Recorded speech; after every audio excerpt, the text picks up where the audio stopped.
सोनू निगम है, किशोर कुमार है, इनकी क्या स्पेशलिटी है? एक बेसिक किसी को स्टूडियो मतलब अपना बनाना है तो उसमें लाइक क्या कॉस्ट आ जाता हुआ। कि आप कितना ही प्रैक्टिस करके जब तक आप इन सिंक नहीं बजाओगे वो बेसुरा ही लगेगा। और भाई क्या हाल है, तो स्वागत है आप सभी का आज के हमारे इस नए पॉडकास्ट में। तो आज के जो हमारे गेस्ट हैं उनका नाम है रचित जी। तो वो एक बहुत ही जाने माने बहुत ही बड़े म्यूजिक कंपोजर रहे हैं और अभी भी मतलब काफ़ी एक्सपीरियंस है उनको अपनी फील्ड में। आज आपको बहुत कुछ जानने को सीखने को मिलेगा। कैसे इंस्ट्रूमेंट कैसे मतलब लाइक रिकॉर्डिंग करते हैं, इंस्ट्रूमेंट्स होते हैं, कितने तरीके के इंस्ट्रूमेंट्स हैं म्यूज़िक में। आपको गाइज आपको नहीं पता है, म्यूज़िक के अंदर ना हम अपना म्यूज़िक एक थेरेपी होती है। एक हॉस्पिटल्स हैं प्रॉपरली डेडिकेटेड हमारे पूरे वर्ल्ड में है। इंडिया में दिल्ली में है, कलकत्ता में, बहुत जगह पे आपको हॉस्पिटल्स होते हैं प्रॉपर। उसमें आपका कोई भी प्रॉब्लम है, कोई ट्रीटमेंट होना है तो प्रॉपर थेरेपी से वो चीज़ें सही करी जा सकती हैं। और ये चीज़ें शायद नहीं जानते होंगे आप लोग, तो मैं आपको बताना चाहता हूँ। तो आज के जो हमारे गेस्ट हैं वो ये सब चीज़ों को बहुत ही डिटेल में आपको बताने वाले हैं। और उन्होंने खुद भी बहुत चीज़ें करी हुई हैं ऑलरेडी। वो वेस्टर्न और हिंदी क्लासिकल में तो हैं ही, और इंस्ट्रूमेंट्स भी उन्हें लगभग मोस्टली बहुत सारे इंस्ट्रूमेंट्स में उनको महारत हासिल है। तो जैसा कि हमें बता रहे थे, जैसे आपकी म्यूज़िक में जैसे कि किसी को अपना स्टूडियो जैसे पूरा का पूरा बनाना है, जैसे हम रिकॉर्डिंग कर रहे हैं, साउंड जैसे रिकॉर्ड करनी है। एक तो हो गया कि हमने गाया, तो जैसे रिकॉर्डिंग होती है मतलब लाइक हम एक साउंड पहले रिकॉर्ड करते हैं इसके अंदर, या फिर हम इसमें इंस्ट्रूमेंट्स को भी रिकॉर्ड करते हैं साथ में, कैसे होता है ये सब चीज़ें। सी रिकॉर्डिंग म्यूजिक जो होता है वो एक अपने आप में एक पूरा डिजाइन वेल डिजाइन प्रोसेस है। It's a science basically. और the ones who are expert in this field are called sound engineers या ऑडियो इंजीनियर्स। तो luckily when I have been part of this field, तो first of all मतलब having a studio, proper dedicated studio is a luxury. लेकिन ये बहुत ही important है। ज़्यादातर musicians जो होते हैं वो इस पे इन्वेस्ट करते हैं। रीज़न इसका ये है कि something like music, it's an art, ये क्रिएटिविटी है और ये टाइम बाउंड नहीं हो सकती। ये कभी भी आ सकता है। आपको रात में कोई ख्याल आ गया, कोई आपके म्यूजिक का थॉट किसी भी टाइम आ गया, तो going into someone else studio और paying for a limited slot of time जो होता है वो क्रिएटिविटी बाउंड करता है। So that is why first of all having a studio is the best part of it. और जहाँ तक आप रिकॉर्डिंग की बात कर रहे हैं तो of course different techniques use की जाती हैं रिकॉर्डिंग में, डिफरेंट एस्पेक्ट्स को ध्यान में रखा जाता है। Let's say you have ready, everything is ready, मतलब आपका गाना रेडी है, आपका ऑडियो में क्या करना है वो रेडी है, मतलब बेसिकली कंपोज हो चुका है, you just have to record. Lyrics वगैरह सब, सब है, मतलब रेडी है आपके पास, कंपोजिंग पार्ट इज डन और आपको अब ट्रैक एंड बीट सब कुछ। अब इंस्ट्रूमेंट का पार्ट है, ये वोकल का पार्ट है, वो रेडी है, अब आपको उसको रिकॉर्ड करना है finally. So what you do is कि आप ट्रैक बाय ट्रैक चीजों को रिकॉर्ड करते हो। फर्स्ट एंड फॉरमोस्ट थिंग जो हमें ध्यान में रखनी होती है दैट इज द टेम्पो। कि हम फर्स्ट ऑफ ऑल म्यूजिक में क्या है, जो भी ओवरऑल म्यूजिक का एक कह सकते हो बेस है कि म्यूजिक क्या है, वो दो चीजों में हम उसको समराइज करते हैं, सुर एंड ताल। कोई भी साउंड अगर सुर में है, ताल में है, तो वो म्यूजिक कहलाता है, राइट? तो रिकॉर्डिंग के टाइम भी इन्हीं चीजों को बेस रखा जाता है। तो इन चीजों को कैसे हम रखते हैं बेस में, जैसे मैंने बताया टेम्पो, सो दैट इज ताल, कि भाई गाना किस लय में जाएगा या किस स्पीड में होगा, फास्ट है, स्लो है, क्या रिदम है गाने की, राइट? तो वो एक हमने टेम्पो तय कर लिया। उसके बाद नेक्स्ट चीज है सुर, यानी कि एक स्केल तय हो गया। इस स्केल में हमें अपना साउंड रिकॉर्ड करना है, ऑडियो। गाने का स्केल कैसे डिसाइड करेंगे, टेम्पो कैसे डिसाइड करेंगे, इस कि what ever it is being picturised on, ये जो गाने की फील है वो हम क्या दिखाना चाह रहे हैं। कोई scale is like octave. No, scale is not octave. Scale मतलब फ्रीक्वेंसी, गाने की फ्रीक्वेंसी, साउंड की फ्रीक्वेंसी होती है एकदम from very base to very high. जो नीचे से लेके ऊपर तक एक पूरा स्पेक्ट्रम है साउंड का, उसमें से एक वो पार्ट होता है। तो जब हम म्यूजिक में हमने उसको सर्टेन स्केल्स में डिवाइड कर रखा है, every tone is one scale. कुछ फ्रीक्वेंसीज हमने डेजिग्नेट कर रखी हैं, उनको हम स्केल्स बोलते हैं। या तो आप इस पर्टिकुलर फ्रीक्वेंसी में गाओगे या इसमें गाओगे, इसके बीच में नहीं। उसके बीच में होगा तो वो बेसुरा लगेगा, उसको हम बोलते हैं श्रुति। जैसे आपने सुना होगा, फॉर एग्जाम्पल चाहे आप इंडियन म्यूजिक लर्न कर रहे हो, चाहे वेस्टर्न म्यूजिक कर रहे हो, there are certain notations which you learn, सा रे गा मा पा धा नी सा, डो रे मी फा सोला टी डो।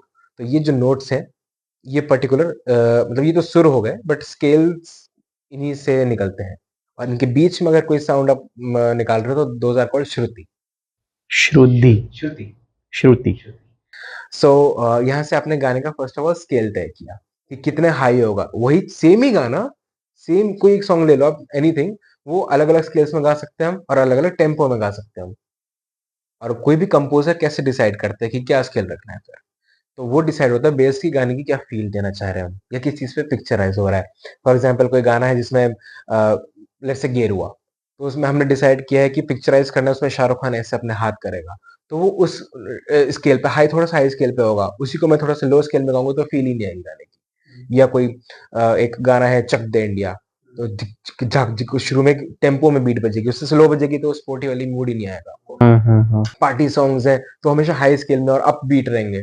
गज़ल सॉन्ग्स हैं उसमें आपको फ़ील देना है कि भाई सॉफ्ट है, तो वो स्लो में रहेंगे। ये बहुत सारे एस्पेक्ट्स होते हैं म्यूज़िक के because music gives a feel.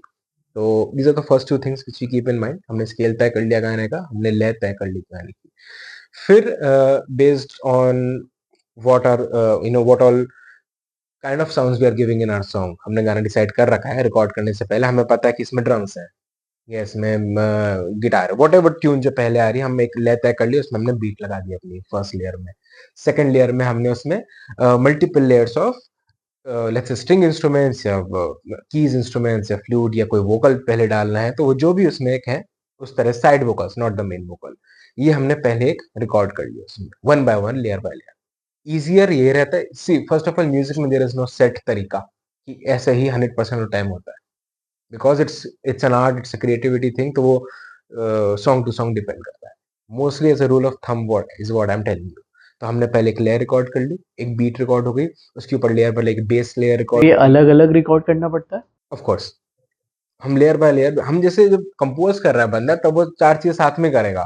अगर मैं आज गाना कंपोज कर रहा हूँ तो लेट्स से मैं कुछ धुन निकाल रहा हूँ, चाहे किसी भी पियानो पे कर रहा हूँ, तो मेरे साथ में ही हो सकता है आप कीबोर्ड बजा रहे हो, आप गिटार बजा रहे हो, साथ में ड्रम बजा रहे हो, वो तो साथ में कंपोज हो रहा है, एक से एक चीज निकलती है। बट जब रिकॉर्ड करते हैं तो for the sake of clarity और चीज एक बिल्कुल टाइम टू टाइम आए, बीट टू बीट आए, तो हम लेयर बाय लेयर रिकॉर्ड करते हैं, one instrument at a time.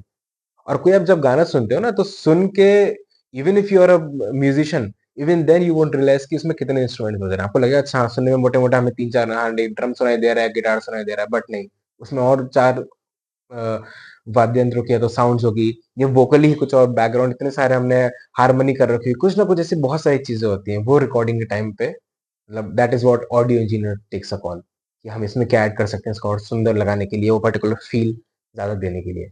तो इस तरह से हम लेयर बाय लेयर चीजों को रिकॉर्ड करते लिरिक्स भी इसमें डिपेंड करते हैं? हैं। ऑफ कोर्स भाई, वही द ओवरऑल मोटिव या फंडा ऑफ द सॉन्ग इज कि एक पर्टिकुलर फील देनी है। हैप्पी होना है, लव होना है, सैड होना है, एंग्री होना है, क्या है फील सॉन्ग की, तो of course lyrics play a big role in that. तो लास्ट में होता है, लेकिन वोकल्स जो आप कह रहे हो, लिरिक्स या जो गाना गाते हो, वो सबसे लास्ट में होगा। सबसे पहले सारी लेयर्स हम रिकॉर्ड कर लेंगे, इंस्ट्रूमेंटल की भी, वोकल की भी, जो साइड वोकल्स हैं, ताकि गाने वाले को पूरी वो बीट और एग्जैक्टली। है ना? तो गाने वाला has thing ready in front of him कि हाँ kind of karaoke is ready. 100% नहीं होगा but 90% of the music is ready. ये मेरी बीट है, ये मेरा स्केल है, इस पे ये इंस्ट्रूमेंट्स आ रहे हैं, यहाँ पे मैं गाऊंगा। Then he puts the vocals, जितने भी सिंगर्स है उसमें, मेल फीमेल 3-4 सिंगर्स हो सकते हैं, अपना अपना वोकल का पार्ट डाला उन्होंने। देन उसके ऊपर से भी एक फाइनल उसमें काइंड ऑफ ब्यूटिफिकेशन होती है, सुन के हम देख रहे हैं अच्छा हमने ऐसा डिसाइड किया था, हमने ऐसा कंपोज किया था, अब हम फाइनल सुन रहे हैं, maybe we need to tweak some things. तो हमें हो सकता है एक लेयर और हमने किसी इंस्ट्रूमेंट की डाल दी, यहाँ पे कुछ एक सोलो डाल दिया किसी इंस्ट्रूमेंट का, कोई एक वोकल हार्मोनाइज कर दिया, वो चीजें होती है ऑन एंड ऑफ। तो this is how beats we. बनाने का जो पूरा काम है, तो ये कंपोज़र का काम रहता है? हाँ, composer is the one who takes creative calls in music. Composer का मतलब ही है कि वो गाने की धुन और ताल तय करेगा कि उसके मतलब comes this things come from within. मुझे पता है, मेरा ऑब्जेक्टिव है, मुझे दिया गया है कि I have to create a song on let's say sports, और I have to create a hopeful song, I have to create a love song. उसके मन में एक बना लिया, वो रैंडमली कुछ अपना इंस्ट्रूमेंट प्ले करेगा, या हो सकता है वो पहले बीट ले ले, अब इस बीट पे मुझे ये सूट कर रहा है। उस तरह से धीरे-धीरे एक-एक चीज़ निकलती है। एंड एक सॉन्ग के कई सारे टेक्स होते हैं, एक बार में नहीं आता। जैसे अगर मुझे कोई सॉन्ग बनाना है या आप किसी भी और कंपोज़र्स का आप you know here hear them कि आप उनका इंटरव्यूज़ देखोगे तो सब बताएँगे कि एक गाने के हमने 5-6 टेक्स बना रखे थे, 10-10 वर्जन्स बना रखे थे और हमें ये पर्टिकुलर क्लिक कर रहा था मन में कि ये बेटर होगा। बट लेट्स से अगर मूवी सॉन्ग्स है तो director film director takes the final call. तो उन्होंने बोला कि नहीं ये गाना ज़्यादा सूट कर रहा है। ये अगर इंडिपेंडेंट म्यूज़िक है तो of course composer will take the call. कई बार मार्केटिंग या जो प्रमोशंस होते हैं उसके कि भई व्हाट इज़ ऑडियंस प्रेफरेंस, कि लोग क्या ज़्यादा पसंद कर रहे हैं किस टाइप के गाने, उस पे भी कॉल्स लिए जाते हैं। तो जैसे कि आप आपको कितना टाइम इस फील्ड के अंदर हो गया, मतलब ये कंपोज या So I would say I was lucky. I'm really lucky कि I was born into that family of musicians. So कोई भी स्किल्स होती हैं, कोई भी स्पेशली आर्ट फॉर्म्स होते हैं, of course it can B and art forms should be learned. But अगर कोई चीज़ लेट्स से फैमिली ट्रेट्स के थ्रू आती है, आपको नेचुरल ब्लड लाइन में आती है, तो ऑफ कोर्स उस चीज़ का एक आपको एडवांटेज मिलता है, या आप में नेचुरली वो चीज़ आती है तो एक पुश मिलता है। अगर आप और 4 लोग के साथ चीज़ सीख रहे हो, तो आपको एक एडवांटेज मिलेगा because it's hereditary basically. So I was lucky because music has been running into my family. Both my mom's side family as well as my dad's side family have been into music. My dad is a fantastic singer. He plays tabla. So, and my grandmother was an MA in music, and basically my grandmother was the guiding force जिन्होंने मुझे बचपन से music की तालीम दी। तो I remember I was 3 years old, 4 years old, and हमारे घर में पहले से हारमोनियम था, तबला था, and these harmonium and tabla इतने ओल्ड थे। मेरी ग्रैंडमदर के इफ आई रिमेंबर करेक्टली उनकी वेडिंग एनिवर्सरी पे उनके टीचर ने उनको दिया था। नॉट एनिवर्सरी, वेडिंग पे एज़ अ गिफ्ट उनके टीचर ने उनको दिया था। तो it is that kind of lineage, इतना पुराना चला आ रहा है। And she taught me that the basics of music, and of course बचपन में आई डिडंट रियलाइज़ कि क्या दिखाया जा रहा है, मैं तो क्या परेशान कर, मुझे नहीं सीखना। But I was lucky, when I grew up and I realized, this is such a big gift that has been passed on to me, and I had a natural liking for that. तो इस तरह से music की inclination मेरे मन में थी पहले से, and I had those instruments at home. तो इंस्ट्रूमेंट्स से मुझे बहुत लगाव है बचपन से, एंड मुझे हमेशा से एक कोशिश रहती है कि ये भी मैं इंस्ट्रूमेंट बजा लूँ, वो भी इंस्ट्रूमेंट बजा लूँ। तो when I first formally started learning music was I started learning tabla. That is the first instrument that I learned. I was 8 years old at that time, and again ये चीज़ें, मतलब I am really really lucky. I would again से कि I am very lucky because जो मुझे first teacher मिले अपने, उनका नाम था उस्ताद रंजीत कुमार पाठक। सो उन्होंने मुझे जितने प्यार से और जितने प्रोफेशनल, इतने अच्छे तरीके से तबला सिखाया कि in at that point of time in my school I was like really really good, and वो हमेशा मुझे पुश करते थे, फ्रंट लाइन पे रखते थे, स्टेज में सेंटर में बिठाते थे, परफॉर्मेंसेस में भेजते थे, तो मेरा कॉन्फिडेंस भी इंक्रीज हुआ। म्यूजिक इज समथिंग, आप जितना परफॉर्म करोगे उतना आप उस पे कॉन्फिडेंट होते जाओगे, बेटर होते जाओगे। और एक एडवांटेज ये मिला कि जैसे अब परकशंस जो इंस्ट्रूमेंट्स होते हैं, उसमें स्पेशली जैसे तबला सीखा मैंने, इसका आप एडवांटेज आपको ये मिलता है कि आपने एक इंस्ट्रूमेंट सीखा, and if you have that rhythmic sense in you, आप बाकी सारे परकशन इंस्ट्रूमेंट भी बजा लोगे। जैसे परकशन क्या, जैसे ऑडियंस को अगर नहीं समझ परकशंस, ओके, सो जो भी इंस्ट्रूमेंट्स रिदम वाले होते हैं जिनको आप हिट करके बजाते हो, फॉर एग्जांपल तबला हुआ, ढोलक हुआ, drum, conga, bongo, cajons, all this thing, डिक डिक चक ऐसे किया, क्लैपिंग हुई, टेबल पे बजाया, बोंगो, कोंगो, ये सब जितनी चीजें होती हैं ऐसी वाली, ये सब जिनको हम परकशंस बोलते हैं। जैसे स्ट्रिंग इंस्ट्रूमेंट्स अलग होते हैं या कीज इंस्ट्रूमेंट्स होते हैं, तो परकसिव इंस्ट्रूमेंट्स होते हैं। तो ऐसे में मैंने फॉर्मली अगर सीखा है जो टीचर से, वो सिर्फ और सिर्फ तबला सीखा है। और बस वहीं से मेरे टीचर ने मुझे अपॉर्चुनिटीज दी कि मैं उसमें पखावज मृदंगम जो होता है, it's considered a very holy instrument in our culture. Ganesh ji भी उसके साथ दिखाए जाते हैं। तो मेरे एनुअल डे में उन्होंने मुझे पखावज परफॉर्म करने का मौका दिया। ड्रम्स में मैं जाता था, वहाँ से ड्रम सीखे, और फ्यूचर में जाके वो चीज़ सिखाई भी मैंने आगे। तो आई वाज़ रियली लकी कि मैंने इतने सारे इंस्ट्रूमेंट्स में जाए। Then I started learning piano, because I wanted to learn piano, because क्या होता है कि वही म्यूज़िक कंपोज़िंग की अगर आपको लाइन में जाना है, तो एक आपके पास, जैसे मैंने बताया, सुर और ताल 2 चीज़ होती है म्यूज़िक में, तो ताल वाली चीज़ मुझे आ गई। हाँ, मैं परकसिव इंस्ट्रूमेंट्स बजा लेता हूँ। Now I need to learn something जहाँ से मैं धुन भी निकाल पाऊँ। तो ऐसे मैंने पियानो स्टार्ट किया। तो वहाँ पे मेरे first teacher was mister Dipesh Gupta. उन्होंने बहुत प्यार से, इतने अच्छे से मुझे इतने प्रोफेशनली पियानो सिखाए, बेसिक्स सिखाए। और then I went ahead to learn in DSM, Delhi school of music, और then Trinity school of London से मैंने एग्ज़ाम्स दिए हैं पियानो के। सो इस वे में एक पियानो का भी मुझे, या जो मेलोडी पार्ट ऑफ म्यूजिक है, वहाँ का मुझे ज्ञान मिला, नॉलेज मिली। And then slowly and gradually I grasped guitar as well. Guitar भी मैंने आज तक फॉर्मली नहीं सीखा है, but since you are always in that environment, मैं जैसे बैंड में परफॉर्म कर रहा हूँ, मेरे फ्रेंड्स हैं, मेरा गिटार है, तो उसके साथ बैठा हूँ, तो धीरे-धीरे एक-एक चीज़ आप इधर-उधर से भी सीखते हो। And that is how I since you are able to play such kind of instrument, जो धुन भी निकाल पा रहे हैं, परकसिव भी निकाल पा रहे हैं, सो आप एक काफ़ी इमर्स हो जाते हो उस फील्ड में, एंड आप you start to create music. जैसे कि मैं देख पा रहा हूँ जैसे आपका मतलब जैसे हिंदी क्लासिकल म्यूजिक के अंदर जैसे कहते हैं कि घराने होते हैं, तो आपका भी कोई मतलब लाइक घराना स्टार्टिंग से रहा होगा नहीं? एग्ज़ैक्टली घराना नहीं रहा, लेकिन हाँ, जो मेरे टीचर थे वो ग्वालियर घराने से बिलॉन्ग करते थे। तो हाँ, हिंदुस्तानी क्लासिकल म्यूज़िक जो होता है अपना, तो मैंने वहीं से सीखा, उनसे वोकल भी मैं सीखता था और तबला सीखता था। तो ये नॉट एग्ज़ैक्टली ग्वालियर घराने, बस हाँ, but from a teacher belonging to that gharana, वो मैंने सीखा। और प्रयाग संगीत समिति से मैंने हिंदुस्तानी क्लासिकल म्यूज़िक्स को के एग्ज़ाम्स दिया, उसमें यू नो टूक माय डिग्री फ्रॉम दैट। जैसा मुझे पता है कि वेस्टर्न म्यूजिक भी करेक्ट। आपको काफ़ी आपने उसमें भी किया हाँ, हुआ है काम वो और जैसे मैंने बताया कि जो पियानो मैंने सीखा, तो आई टूक वेस्टर्न क्लासिकल पियानो, वो ट्रिनिटी कॉलेज ऑफ लंदन से। ओके।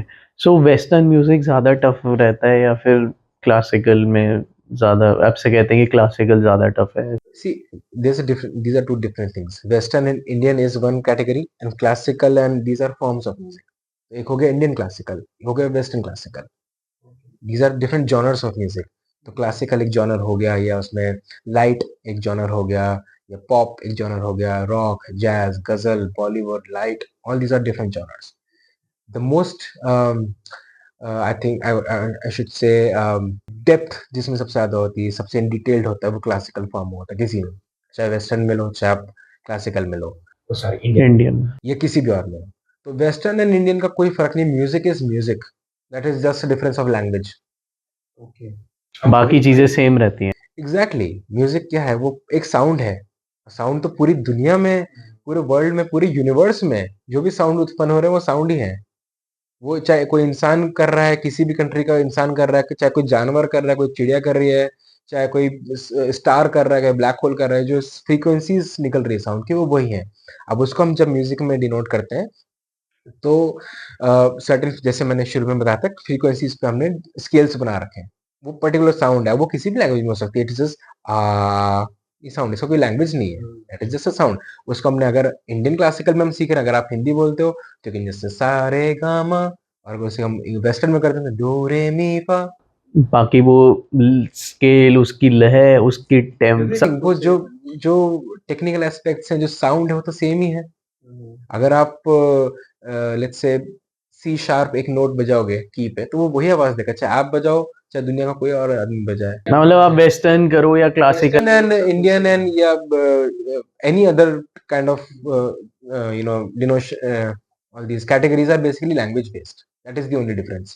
हाँ, of course some teaching methods में कुछ और differences होते हैं, जैसे आपने पूछा, तो ऑफ कोर्स बेसिक सेम रहते हैं सब में, लेकिन हाँ, किसी की चीज पे हम ज्यादा फोकस करते हैं। For example, Indian classical music is more melody based, and western classical music is more harmony based. बस ये थोड़े बहुत डिफरेंसेस, या किस तरह से उनको वो चीज़ सिखाई जाती है, बस ये होता है। लेकिन मैंने दोनों सीखे हैं, वोकल में भी मैंने वेस्टर्न क्लासिकल भी अटेंड किया, मैंने इंडियन क्लासिकल भी किया है, और मैंने नोटिस किया कि, और luckily like both sides I had great teachers, मतलब बहुत एक्सपीरियंस्ड, जिनके पास ट्राइड एंड टेस्टेड टेक्निक्स होती हैं। तो वो सब सेम ही टेक्निक्स सिखाते थे। वोकल बेसिकली आपको होता है कि वोकल, अगर आप वोकल सीख रहे हो, तो that part vocal cord should be ready, they should be trained. तो सर्टेन टेक्निक्स होती है वोकल कॉर्ड्स को ट्रेन करने की, एक्सरसाइजेस। एक्सरसाइजेस होती हैं, तो वो दोनों में सेम है, एग्जैक्टली सेम, 100% सेम। ओके, तो एक चीज़ होती है ओपेरा, जैसे ओपेरा का जैसे वो थिएटर में जैसे करते हैं वो ओपेरा में so one kind like of, तो again one genre of music. Genre of music, so ये वेस्टर्न में ही आता है। वो अपने वोकल कॉर्ड्स को इस तरह से ट्रेन करते हैं कि they are able to sing at such high pitches, and of course opera ही वो कैटेगरी होती है जिसमें वो ग्लास भी ब्रेक कर देते हैं। हाँ वही। तो सेम है, कुछ नहीं, वो साउंड फ्रीक्वेंसीज इतनी ज्यादा हाई पिच पे ले गए हैं कि वो उसके फ्रीक्वेंसी इतनी ज्यादा हो गई है साउंड की, कि वो ग्लास ब्रेक कर सकती है। तो साउंड से जैसे मैंने एक चीज़ सुनी है, जैसे कि एक होता है कि साउंड के आज मतलब मैंने ऐसा आपने भी जैसे मुझे बताया था कि इसमें ना इनके हॉस्पिटल्स होते हैं कि किसी को कुछ ट्रीटमेंट भी होता है, म्यूज़िक से आप ट्रीट कर रहे हो किसी को। तो उसके बारे में जैसे आप बता सकते हो कुछ, जैसे कि कलकत्ता में हमारे यहाँ इंडिया के अंदर हाँ, तो that is called music therapy. Music therapy, music right? Therapy is a thing. Music therapy again it is वही treatment through various audio waves. कोई होता है मतलब एग्जिस्ट करता एग्ज़ैक्टली होता है, बहुत। एंड इससे कई सारी ऐसी कंडीशंस भी ट्रीट की जाती हैं जो आपके day to day medical treatment से नहीं होती। For example there are multiple it's psychological conditions. For example बच्चों में ऑटिज़्म होता है या कुछ ग्रोथ स्टंटेड ग्रोथ या कुछ ऐसी चीज़ें भी होती हैं या स्पीच रिलेटेड इश्यूज़ होते हैं बच्चों को, तो उनको म्यूज़िक थेरेपी दी जाती है। उससे लर्निंग इम्प्रूव होती है बच्चों की। किसी की थोड़ी स्टंटेड ग्रोथ है तो म्यूज़िक के थ्रू वो लर्निंग इम्प्रूव की जाती कुछ है। हार्ट रिलेटेड चीज़ें भी इससे हो सकती हैं? Heart related, yes, see, basically any kind of sound forms do affect you physically. Physically अब जैसे अगर कोई मैं बहुत जनरल जनरल चीज बताता हूँ आपको, कोई बहुत हाई वो नहीं। Let's say you are a sound sorry heart patient, आपको है कुछ इश्यूज आपके, आप पल्स मेकर लगा हुआ है या ऐसे कुछ क्रिटिकल कंडीशन है और आप चले जो एक ऐसी पार्टी में बहुत लाउड म्यूजिक पार्टी म्यूजिक बज रहा है तो यू विल इमीडिएटली फेंट, नहीं सूट करेगा आपको। डॉक्टर बोलेगा कि you please stay in a very very very quiet condition, very place. लेकिन क्वाइटनेस का भी एक लिमिट है। As humans we are used to certain level of sound, you know. Absolute peace is also torture technique. किसी को बहुत torture करना हो ना तो एक बिल्कुल तो 0 डेसिबल पे छोड़ देते हो, बंदा पागल होकर मर जाएगा। There are certain level of sound जिससे हम बैलेंस करते हैं। अगर कहीं बिल्कुल चुप हो या जैसे आपके अगर कान खराब हो जाए या सुन नहीं पाओ तो बंदा बैलेंस नहीं बना पाएगा, गिर जाओगे। Normal day to day physical walking के लिए भी साउंड जरूरी है। हमें नींद आती है अगर डे हमारा पूरा बॉडी उस वे में टोन्ड है कि हम साउंड से रिलेट करते हैं। आप सोते हो जैसे ऊपर पंखा चल रहा है उसकी फ्रीक्वेंसी है, वो आवाज आ रही है, उससे नींद आती है। तो बहुत सारी चीज physically sound sound affects you, और उसी को जब हम एक particular research and scientific way में यूज करते हैं तो they can be use to target और ट्रीट अ सर्टेन कंडीशन। तो जैसे हॉस्पिटल्स हैं हमारे कलकत्ता में है और दिल्ली में भी है कोई और? वर्ल्ड ओवर है। वर्ल्ड ओवर है। तो इसमें और क्या-क्या ट्रीटमेंट्स होते होंगे हॉस्पिटल में, जैसे होते हैं आपके साउंड से? कुछ ऐसा होता है ना कि कुछ ऐसा मैंने सुना था कि जैसे रूम का टेम्परेचर बहुत मेंटेन करना पड़ता है उस टाइम पे। जैसे आप कोई भी कुछ भी म्यूजिक वहाँ पे दे रहे हो किसी को या ट्रीट कर रहे हो किसी को, थेरेपी दे रहे हो, तो टेम्परेचर, लाइटिंग वो सब भी बहुत हाँ, क्योंकि क्या होता है हाउ वी लिव और how any as mammals we have 5 senses जिसमें हम मोस्टली अपना फिजिकल बीइंग जो हम अपना डिपेंड करते हैं। तो ऑल दोस 5 सेंसेस को एक सिंक में लाके पर्टिकुलर कोई कंडीशन फील कराई जा सकती है आपको। फॉर एग्जांपल जैसे आप कहीं बहुत हाइट से अगर गिर रहे हो एकदम से तो आपको डर लगेगा, राइट? आपको एकदम से एंजाइटी होगी अगर आप सही में गिर रहे हो। वो एक्सपीरियंस आपको सिमुलेट किया कराया जा सकता है। कई सारे मॉल्स में गेम्स लगे होते हैं, आपको आंखों पे आपने विजुअल सेंस कवर कर लिए, कान में आपने साउंड कवर कर लिया और आप एक सीट पे बैठ गए जो ऐसे ऐसे हिल हाँ, रही है। वीआर। वीआर, है ना? तो बेसिकली उसमें क्या हुआ, आपके सेंसेस ही एक तरह से हो गए। तो आपको लिटरली इसमें फील लगेगा कि आप गिर रहे हो, एक सेकंड को लगेगा कि आपको डर लग रहा है, राइट? तो यही सारी कंडीशंस होती हैं अगर आप जिस हॉस्पिटल्स की बात कर रहे हो या कि कंडीशंस है। तो सारी एस्पेक्ट्स, साउंड हो गया, उसमें लाइट हो गई, स्मेल हो गया, टेम्परेचर हो गया, जितने भी हमारे सेंसेस हैं सबको इस वे में इस काइंड ऑफ सिंक्रोनाइज किया जाता है कि वो एक पर्टिकुलर इफेक्ट है। वो एक कोई भी इफेक्ट हो सकता है, उसको रेस्ट का इफेक्ट देना है, पीस का इफेक्ट देना है या कोई एनर्जेटिक इफेक्ट देना है, तो वो चीज से होता है। तो जैसे कि आप अपना बताइए, जैसे आपकी लाइफ कैसे इम्पैक्ट होती है म्यूजिक से, या आप जब कुछ भी अपना कंपोज करते हो तो मतलब लाइक कैसे फील होता है उस टाइम पे? सो music is an inseparable part of my life. It's a gift that I got. और सिर्फ कंपोजिंग ही नहीं, वो थ्रू आउट लाइफ रहता है। लाइफ में यू नो हर टाइप की सिचुएशन आती है सबकी लाइफ में, कभी अप्स हैं कभी डाउन्स हैं। म्यूजिक हमेशा एक ऐसी चीज रही है जिसने बहुत सपोर्ट किया है। वो हमेशा आपकी मेंटल स्टेबिलिटी के लिए बहुत जरूरी है, आपकी फिजिकल वेलबींग के लिए बहुत जरूरी है, किसी भी टाइप का मूड बनाना है उसके लिए बहुत जरूरी है। कितनी बार होता है कि I am very busy, I am involve in certain situation जहाँ पे मैं म्यूजिक का रियाज भी नहीं कर पा रहा हूँ। मैं अपने इंस्ट्रूमेंट्स भी बहुत कई टाइम से मैंने टच भी नहीं किया है, but still I am in touch with them. कहीं ना कहीं मैं म्यूजिक से टच में हूँ। And it's not only about a very sober या सिंसियर मैं प्रैक्टिस करूंगा किसी दिन बैठ के तो ही म्यूजिक आएगा। क्योंकि music is a very natural thing. मैं ऐसे ही कहीं जा रहा हूँ और रैंडमली मुझे कहीं म्यूजिक सुनाई दे गया, चाहे वो डांस म्यूजिक ही सुनाई दे गया कहीं, और I will just dance and I will start feeling good. And dance is also music. जैसे हम लोग just to highlight on this point, हम यहाँ पे हैं तो मैं बताऊं कि कई लोग सोचते हैं कि डांस अलग है म्यूजिक अलग है, बट म्यूजिक के 3 पार्ट होते हैं: गायन, वादन, नृत्य, वोकल, इंस्ट्रूमेंटल, डांस। तो ये तीनों चीजें मिला के म्यूजिक बनता है। जैसे डांस भी बहुत नेचुरल फॉर्म होता है, बिल्कुल आप यहाँ के म्यूजिक चला दो और एक छोटा बच्चा होगा तो थिरकने लगेगा अपने आप, अपने आप उसके हाथ चलेंगे। वो छोड़ो, आपके पेट में बच्चा होता है वो रिएक्ट करता है म्यूजिक को। तो म्यूजिक मतलब dance is also part of music. तो वही मैं बता रहा हूँ, अपनी लाइफ में भी ऐसा होता है कि अगर कहीं पे मुझे मौका मिलता है कि अगर मैं प्रॉपरली सिंसियरली रियाज नहीं कर पा रहा हूँ डेडिकेटेडली, ऑफ कोर्स जब वो पीरियड है जहाँ पे हम able to dedicate sufficient time to music, that is bliss. उसका कोई मुकाबला नहीं है उस फेज ऑफ लाइफ का। बट जहाँ पे नहीं भी है, वहां भी इन सम और the other way I am connected with music, and that helps a lot. वो किसी भी वे में हो सकता है, चाहे मैं नॉर्मली गा रहा हूँ बैठ के। रियाज़ कैसे करते हो आप अपना? मतलब लाइक मतलब इट्स बहुत ही लॉन्ग टाइम के लिए रियाज़ होता है या? रियाज इज अ कंटिन्यूअस प्रोसेस। इसका कोई एंड नहीं है, इसकी कोई लिमिट नहीं है। जितना करो उतना कम। दिन में आप 25 घंटे रियाज करो, ये कहा जाता है। और मेरे टीचर्स ने मुझे यही बताया कि आप रियाज को एक दिन छोड़ोगे, म्यूजिक आपको 4 दिन पीछे छोड़ देगा। And that is a fact, ये मैंने देखा है। लेकिन still of course there is nothing to be disappointed. जिसको जैसे जब टाइम मिले, डू रियाज। जितने भी म्यूजिशियंस इस पॉडकास्ट को देख रहे हैं, या if you are someone into music, I would recommend आपको अपनी लाइफ में जब जहां जैसे जो टाइम मिले। ऐसा नहीं कि बिल्कुल एक पर्टिकुलर हमें टाइम बांधा है कि जी सुबह 6 से 7 ही हम रियाज करेंगे, अपने इस कमरे में बैठ के करेंगे और इंस्ट्रूमेंट के साथ करेंगे। अगर ये नहीं हुआ, आज नहीं उठ पाए या कुछ और काम है, मोबाइल नहीं है, तो हम नहीं करेंगे। तो कुछ बेटर होता है कि सुबह करना और लाइक टाइमिंग्स? टाइम्स होते हैं हर चीज के, एंड एज अ सेट की म्यूजिक की अपनी फील होती है। और अगर आप डिटेल में जैसे इंडियन क्लासिकल म्यूजिक में जाओगे तो you know there are various thaats and ragas, और हर राग का अपना टाइम होता है, बिकॉज हर टाइम के हिसाब से वो पर्टिकुलर चीज सिंक करती है। And yes, it is a thing.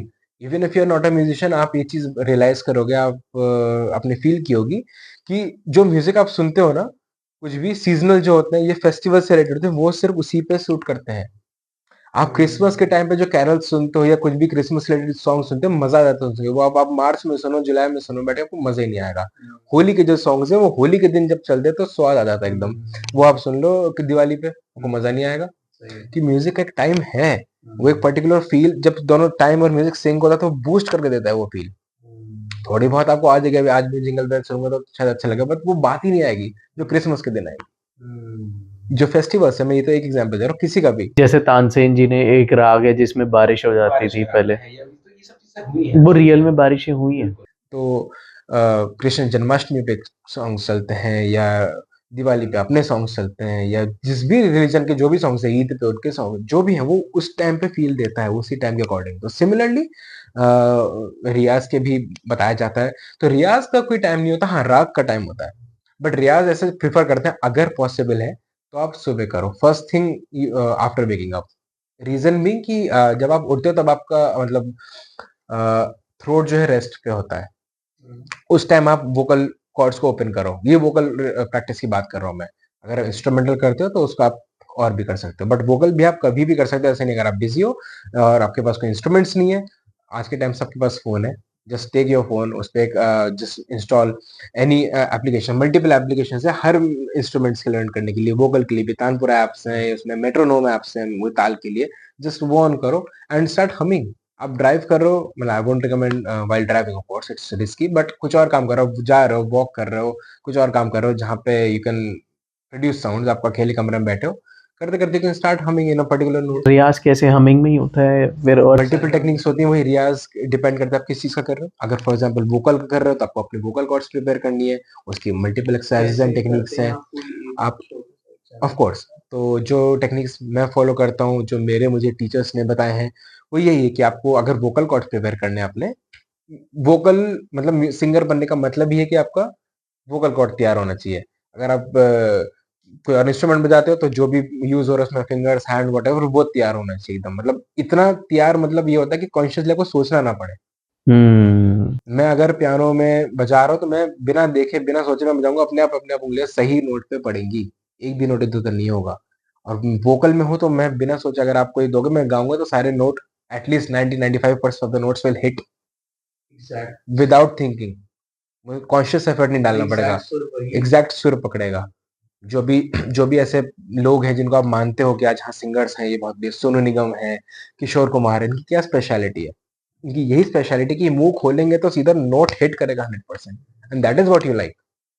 अच्छा बहुत लोग गा लेते हैं लेकिन ऑटो ट्यून भी एक नई चीज चल रही है ना आजकल, मतलब काफी टाइम से आ रहा है कि जिसको नहीं आता वो भी। तो जैसे हम रियाज की बात करें तो वोकल में जैसे हम जो टेक्निक्स हम यूज करते हैं तो सबसे पहले एक स्केल सेट किया, आपका जो स्केल है वो आपने सेट किया, और please try to practice on multiple scales, don't stick to one scale only because versatility is something which you need. तो आपने अपने स्किल सेट किया, उसमें first of all you start humming, पहले वार्म अप करोगे, just like it's just like sports और just like gym और anything. तो पहले आप हमिंग करोगे, फिर उसमें वो आप आ करोगे, ओम बोलोगे, सा बोलोगे, देन एक एक नोट सा रे गा मा। मतलब कुछ भी बोल सकते हो आप। आप कुछ भी बोल सकते हो, इनफैक्ट जैसे मैंने बताया कि ये वेस्टर्न सीखे चाहे इंडियन सीखे वो हाँ वो सेम ही है। सेम ही टेक्निक्स है, तो उसमें ऊ ई आ ऊ ये जितने हमारे वॉवल्स होते हैं बेसिकली इस टाइप की प्रैक्टिस कराते थे हमको, ताकि एवरी काइंड ऑफ साउंड, मतलब हमारे वोकल कॉर्ड्स प्रिपेयर्ड है एवरी काइंड ऑफ साउंड निकालने के लिए। हम्म। ऐसा नहीं सिर्फ हम आ ही निकाल पा रहे हैं, तो हर उसमें हर फ्रीक्वेंसी में एक काइंड ऑफ होता है। देन अलग अलग आप नोट स्किप करके 1 3 5 या 1 2 3 4 ऐसे ऐसे, मतलब सा रे रे गा गा मा सा गा पा, इस तरह से अलग अलग उसमें हम रियाज करते हैं नोट्स की। तो ये तो हो गया वोकल का। सिमिलरली अगर आप कोई इंस्ट्रूमेंट प्ले कर रहे हो, अगर आप पियानो कर रहे हो, आप ड्रम्स कर रहे हो तो सब, या कोई भी परकसिव कर रहे हो तो फर्स्ट थिंग इज कि आपको ताल में होना चाहिए। उसके लिए आप मेट्रोनोम ऑन करते हो, जब मैं सिखाता हूँ अपने स्टूडेंट्स को तो I do the same thing कि आप मेट्रोनोम ऑन करो, you have to first, the first thing you have to be is be in the sync of beat. Metronome. Metronome जैसे जैसे वोकल के लिए हम तानपुरा ऑन कर रहे हैं एक बेस देने के लिए हमको, तो मेट्रोनोम वो होता है जो ताल देता है, 1 2 3 4 1 2। ताल इज ताल is different and tempo is speed. Tempo मतलब स्पीड होता है, तो ये मेट्रोनोम होता है जो काउंट देता है, बीट काउंट, 1 2 3 1 2 3, तो वो ऑटोमेटिक चलता रहता है। जब रिकॉर्डिंग कर रहे हैं, जैसे मैंने आपको बताया हम ऑडियो रिकॉर्डिंग करते हैं, सबसे पहले मेट्रोनोम ऑन करते हैं ताकि वी नो कि वी आर, हम इस ताल में हैं। जरा सा भी सुर और ताल का ये है कि अगर if you are performing and आपके सामने आपको लोग सुन रहे हैं और ऑडियंस में ऐसे लोग हैं जिनको म्यूजिक का ज्ञान नहीं है, अगर आप सुर से थोड़ा बहुत ऊपर नीचे होते हो उनको उतना पता नहीं चलेगा, और आप ताल से जरा सा भी हटते हो ना तो बिल्कुल नूब से नूब बंदे को भी समझ आ जाएगा कि नहीं ये कहीं ना कहीं गड़बड़ कर गया। ताल इतनी बेसिक चीज है, सबको समझ में आती है because naturally we are ingrained with that, एक बॉडी क्लॉक हमारी उससे चलती है जैसे मैंने बताया, तो सबको समझ आएगा, जिसको म्यूजिक ज्ञान नहीं है उसको भी समझ में आएगा कुछ तो गलती हुई है, क्या हुई है ये नहीं पता पर कहीं गलत गाया है इसमें। अच्छा, एक चीज इसके अंदर, जैसे कि बहुत सारे लोगों को जैसे नहीं पता है कि कोई अगर लाइव सिंगिंग शो है और उसमें वो ना एक जो सिंगर गा रहा है वो अपने कान में एक ईयरफोन लगा के रखता है या जो भी माइक जो भी होता है वो, तो वो क्या चीज होती है, वो क्यों? उसको मॉनिटर बोलते हैं, ईयर पीस जैसे रहते हैं, तो monitors are very important whenever you are performing in on a stage, चाहे वो चाहे वो ओपन में, मोस्टली ओपन में होता है कॉन्सर्ट्स, इवन अगर क्लोज में है, बिकॉज आप क्या गा रहे हो या क्या जितने भी लोग वहां परफॉर्म कर रहे हैं, चाहे वो गा रहे हैं चाहे वो इंस्ट्रूमेंटलिस्ट है या इवन आपके सपोर्ट स्टाफ है, सबको सुनाई देते रहना चाहिए कि क्या प्ले हो रहा है। जब आप स्टेज पे जाते हो परफॉर्म करने तो एज क्या play as an instruments? Exactly आप सबके आप चार लोग के और साथ परफॉर्म कर रहे हो ना, तो वो सब क्या बज रहा है वो भी आपको सुनाई देना चाहिए ना। ये हमारे साथ कई बार हुआ, जैसे as you know when we were very fresh in this field, and of course but हमेशा से तो आपके पास होते नहीं सारे इक्विपमेंट्स, तो जब हम शुरू में जाते थे अपने स्कूल में कॉन्सर्ट्स करते थे तो ये इश्यूज होते थे। हम पूरी प्रैक्टिस करके पूरा रिहर्स करके आप गए स्टेज पे, सब अपना अपना पार्ट एकदम सही बजा रहे हैं, लेकिन ड्रम वाले को सुनाई नहीं दे रहा कि मैं गा क्या रहा हूँ, मुझे नहीं सुनाई दे रहा कि गिटार वाला क्या बजा रहा है। तो हो सकता है मैं भी अपना पार्ट सही गा रहा हूँ, वो अपना पार्ट सही गा रहा है, लेकिन हम सिंक नहीं कर रहे, हम ग्रुप में होके भी अपना अपना सोलो दे रहे हैं। क्राउड का भी इसमें साउंड आ रहा है, बहुत तेज चल रहा है। सामने वाले को तो वो गलत ही सुनाई देगा ना, मैं कितने ही सुर में गाऊं पर मैं ड्रम वाला मेरे से आगे भाग रहा है तो वो गलत ही सुनाई देगा। तो वो जो ईयर पीस लगाते हैं मॉनिटर्स होते हैं बेसिकली, तो वो सबकी साउंड मिक्सर से जाके एक सिंक होके सबकी ईयर पीस में बराबर आती है। एवरीवन नोस कि बाकी बंदा क्या प्ले कर मतलब रहा है। मैं अगर वोकलिस्ट हूँ, मैं अगर गा रहा हूँ, तो मुझे जो सारे इंस्ट्रूमेंट्स बज रहे हैं वो सिंक होके क्लियरली सुनाई दे। एग्जैक्टली ऑडियंस को एग्जैक्टली क्या सुनाई दे रहा है वो आपको सुनाई देगा। आपको अपना भी सुनाई देगा कि आप कहाँ जा रहे हो, बाकी तो यू नो कि what is happening, you are in that place in sync with everyone else. So जो इंस्ट्रूमेंट्स बजा रहे हैं उनके पास भी सब एक-एक ईयर सब पीस रहते हैं? सब तो उनको अपना सुनाई देता है कि उनको तो मेरा सुनाई देगा फिर अगर मैं गा सबको, मतलब of course you have multiple options, ऐसा नहीं कि थ्रू आउट एक ही आती रहती है। यू कैन यू नो या you can inform the sound person कि what you want to hear. कभी हो सकता है कि मुझे मैं परफॉर्म कर रहा हूँ, यूजुअली हम सभी का सुनते हैं बिकॉज सोलो नहीं दे रहे, हम बैंड परफॉर्मेंस कर रहे हैं तो हम सबका साउंड लेते हैं।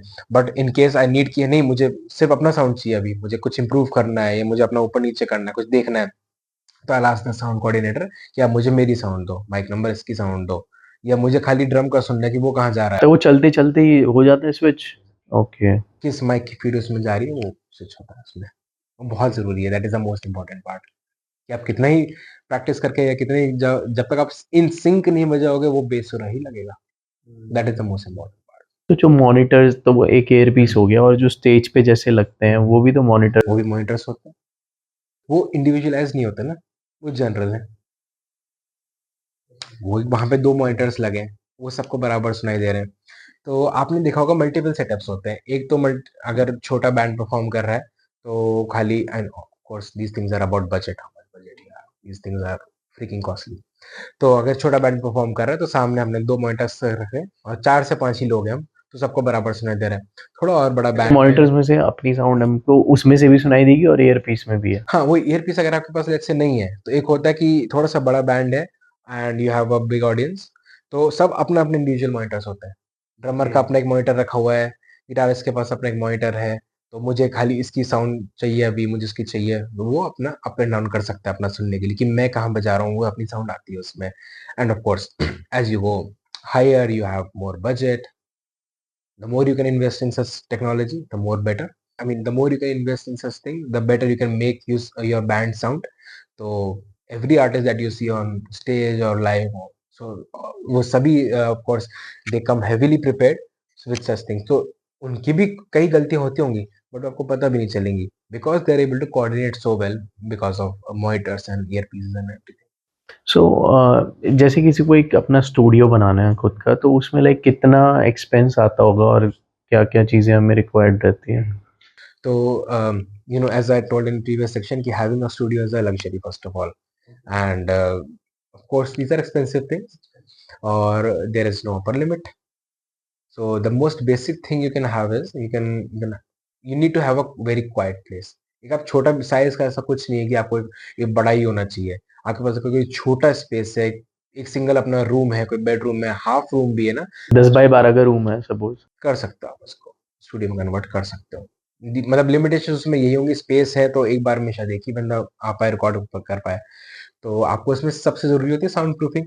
मतलब जो भी आपके पास स्पेस है आपको प्रॉपर्ली साउंड प्रूफ करना साउंड पड़ेगा। प्रूफिंग जैसे डिफरेंट चीज़ है मुझे जैसे जहाँ तक मैं जानता हूँ साउंड प्रूफिंग और एकॉस्टिक्स दोनों ही डिफरेंट।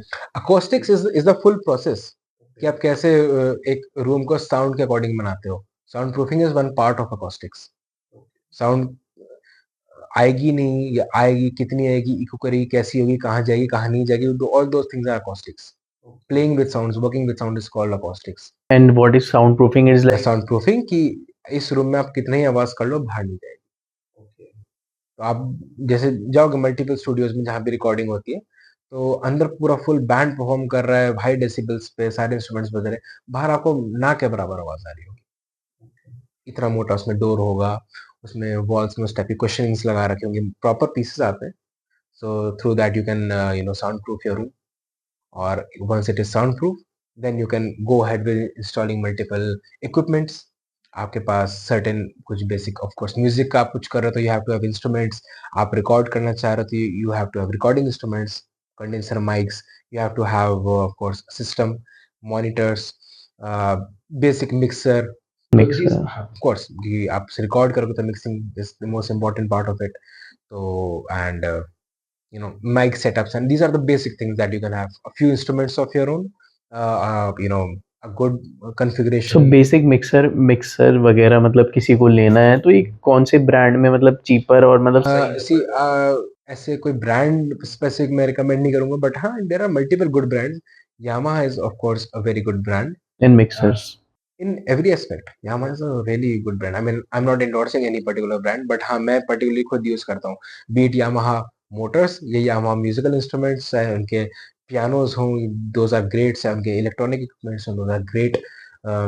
Roland के instruments बहुत अच्छे होते हैं, and you know, but there are सो एक बेसिक किसी को स्टूडियो मतलब अपना बनाना है तो उसमें लाइक क्या कॉस्ट आ जाता होगा, अप्रॉक्स एन आइडिया?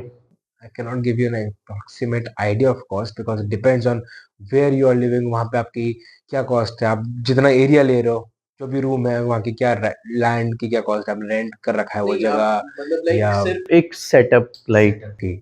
सो मतलब वही आप कितने उस पे किस क्वालिटी का कितने इंस्ट्रूमेंट्स लगाना चाह रहे हो, कितने वही लगाना चाह रहे हो, mics are expensive easily, and instruments are expensive. आपको खाली इंस्ट्रूमेंट्स भी अगर आप 2 बेसिक इंस्ट्रूमेंट्स भी रखो, आप एक कीबोर्ड रखोगे वहाँ पे या कुछ परकसिव इंस्ट्रूमेंट रखोगे या गिटार रखोगे, समथिंग लाइक दैट, तो उसकी costing you have like may be 70-80,000 रफली, जस्ट सेइंग। ये आपका इतना इंस्ट्रूमेंट से रफ कॉस्ट आ सकती है। आप अगर बेसिक से बेसिक? बेसिक से बेसिक लोगे, ठीक-ठाक क्वालिटी का भी लोगे, and then you have electronic equipments. Of course आपको एक अच्छी कॉन्फ़िगरेशन का आपको एक सिस्टम लेना मतलब कोई पड़ेगा। लिमिट नहीं है इसमें, आप कितना भी? Nothing, no upper limit. Easily crores के, अच्छा खासा करोड़ों का खर्चा आता है जो प्रॉपर प्रोफेशनल स्टूडियोज होते हैं। यू हैव टू, आप खुद ही साउंड इंजीनियरिंग कर रहे हो या आप हायर कर रहे हो साउंड इंजीनियर, उसकी अच्छी खासी फीस जाती है। आप साउंड प्रूफिंग में ही आपका काफी अकॉस्टिक्स में खर्चा लगेगा उस एरिया को उस वे में डेवलप करने के लिए। और ऑफ कोर्स इलेक्ट्रॉनिक इक्विपमेंट्स हो गए, स्टैंड्स हो गए, बेसिक से बेसिक चीजें उस पे कॉस्ट आती है, कई कॉस्ट आती है। पर्टिकुलर काइंड ऑफ ग्लास रखते हैं उसमें, ग्लास कॉस्टली आते हैं, तो इजीली मतलब यू कैन से रफली 8-10 लाख तो आपको सीधा-सीधा ही लग जाएगा सिर्फ इक्विपमेंट लाने का। एक ठीक-ठाक डिसेंट क्वालिटी का आप लाओगे तो। बट देयर इज़ नो मतलब cost approximation I can give, it can be cheaper, and of course there is no upper limit. Okay, तो बहुत ही अच्छा लगा रचित जी, आप आज का पॉडकास्ट बहुत लंबा हो गया हमारा, बट बहुत ही मज़ा आया आज आपसे बात करके। और मैं तो अभी आगे हमारी गाइस और रचित जी के साथ बहुत ही ज़्यादा अच्छी सीरीज़ आने वाली हैं। ये हमारा पॉडकास्ट आज का बहुत अच्छा होने वाला है, आप इसको प्लीज़ पूरा स्किप मत करना, बिल्कुल एक-एक चीज़ ध्यान से देखना, इसमें बहुत कुछ जानने को और सीखने को मिलेगा म्यूज़िक से रिलेटेड आपको।